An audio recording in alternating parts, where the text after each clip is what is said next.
Good morning mga mare! Another mini vlog tayo for today's video. Magluluto tayo ngayon mga mare ng isang masarap na suman or itong kakanin na malagkit. Napakasarap man itong suman na ito mga mare at perfect talaga ito lalo na sa kape. Meron nga lang ako dito mga mare 1 kilong malagkit na bigas. Tapos ayan kung gaano karami yung bigas, ganun din karami yung gata. Gagamitin ako dito ng luya kaunti lang. Una, hinugasan ko nga muna ng 2 hanggang sa 3 beses yung malagkit na bigas mga mare at binabad ko ngayon sa loob ng 30 minutes. Ngayon lulutuin naman natin ito. Hantayin lang natin itong mga mare hanggang sa kumulo yung gata at ito na yung binabad natin na bigas. At pagka kumukulo na nga itong mga mare, ngayon ilalagay naman natin itong mga binabad natin ng bigas. Naglagay na rin pala ako dito ng half teaspoon ng asin tapos 1 cup naman ng asukal. Pwede rin tayo gumamit dito ng asukal na puti.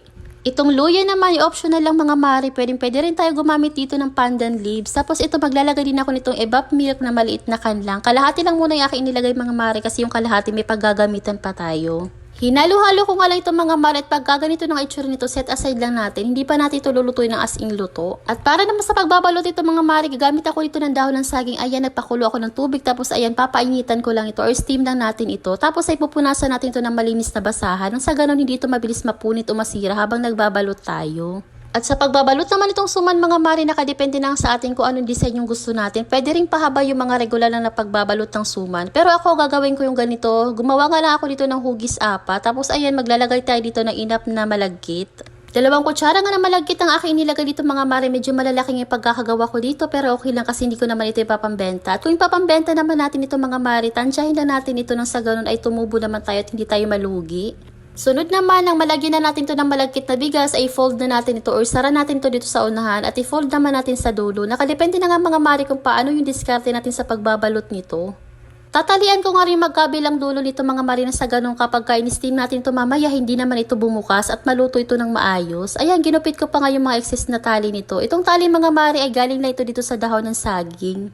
Sa 1 kilo nga na malagkit mga mare, nakagawa ko dito ng 20 pieces na malalaki pero nakadepende na yun sa atin kung gaano kalalaki yung gusto natin. Tapos ayan, steam na natin ito ng mga 45 to 50 minutes. Maglalagay din tayo dito ng tubig mga mare, mga 5 cups. Takpan lang natin ito nang sa ganun ay maluto ito ng maayos. Tapos steam natin ito into high heat. Tapos maya-maya nga lang ipahinaan din natin yung apoy nang sa ganun hindi naman ito matutungan or masunog.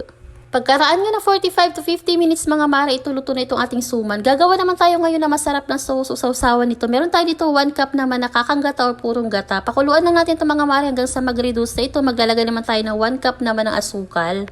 Itong dark brown na asukal lang ginamit ko dito mga mare. Pwede nga rin tayo dito gumamit ng muscovado sugar. Tapos ayan, nilagay ko na yung kalahating evap milk kanina. Tapos naglagay din ako ng kaunting asin nang sa ganun maging balanse lang yung lasa nito nang hindi nakakaumay. Hinalo-halo ko nga lang itong mga mare hanggang sa ganito na malapot na ready na nga itong ating masarap na sauce. Ayan mga mare, ready na itong ating finished product. Luto na nga itong ating suman malagkit at perfect talaga ito lalo na sa kape. At kung nagustuhan mo nga ang video na ito mga mare, sign na nga rin ito para magluto ka na rin ng ganitong suman. At palambing naman mga mare, paki-heart naman itong ating video. Kainan na mga mare. Kayo ba mga mare, paborito nyo rin ba yung ganitong luto sa suman? And yun lang for today's video mga mare. Maraming salamat sa inyong panonood. God bless!